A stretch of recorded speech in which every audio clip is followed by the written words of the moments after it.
মহানবী সাল্লাল্লাহু আলাইহি ওয়াসাল্লামকে আল্লাহ তাআলা মানুষের দৃষ্টিসীমার বাইরের অনেক রহস্য দেখাতেন। তার মধ্যে কবর জগতের অবস্থাও বিদ্যমান। হাদিস অনুযায়ী নবীজির দেখা সবচেয়ে ভয়ঙ্কর জায়গা হলো কবর। বিস্তারিত সৈয়দ নওশাদের ডেস্ক রিপোর্টে। হযরত উসমান রাদিয়াল্লাহু তাআলা আনহু যখন কোনো কবরের কাছে দাঁড়াতেন তখন তিনি কাঁদতেন। এতে তার দাড়ি ভিজে যেত। একবার তাকে জিজ্ঞাসা করা হলো, জান্নাত ও জাহান্নামের কথা স্মরণ হলে আপনি কাঁদেন না, আর আপনি এই জায়গায় অর্থাৎ কবরস্থানে দাঁড়িয়ে কাঁদছেন? তিনি উত্তরে বললেন, রাসূলুল্লাহ সাল্লাল্লাহু আলাইহি ওয়াসাল্লাম বলেছেন, আখিরাতের মঞ্জিল সমূহের মধ্যে কবর হলো প্রথম মঞ্জিল। কেউ যদি এ মঞ্জিলে মুক্তি পেয়ে যায় তাহলে পরের মঞ্জিলগুলো অতিক্রম করা তার জন্য সহজসাধ্য হয়ে যায়। আর যে ব্যক্তি এ মঞ্জিলে মুক্তি লাভ করতে পারল না তার জন্য পরবর্তী মঞ্জিলগুলো আরো কঠিন হয়ে পড়ে। অতঃপর উসমান রাদিয়াল্লাহু তাআলা আনহু বলেন, রাসূলুল্লাহ সাল্লাল্লাহু আলাইহি ওয়াসাল্লাম এটাও বলেছেন, কবর থেকে বেশি কঠিন কোনো ভয়ঙ্কর জায়গা আমি কখনো দেখিনি।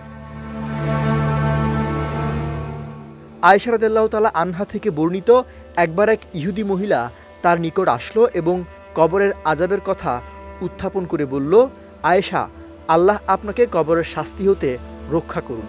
অতঃপর হযরত আয়েশা রাসূল সাল্লাল্লাহু আলাইহি ওয়াসাল্লামকে কবরের শাস্তি সম্পর্কে জিজ্ঞেস করলেন। নবীজি বললেন, হ্যাঁ, কবরের শাস্তি সত্য। হযরত আয়েশা বলেন, তারপর হতে আমি রাসূল সাল্লাল্লাহু আলাইহি ওয়াসাল্লামকে যখনই নামাজ পড়তে দেখেছি তখনই তাকে কবরের আযাব হতে পরিত্রাণ চাইতে দেখেছি।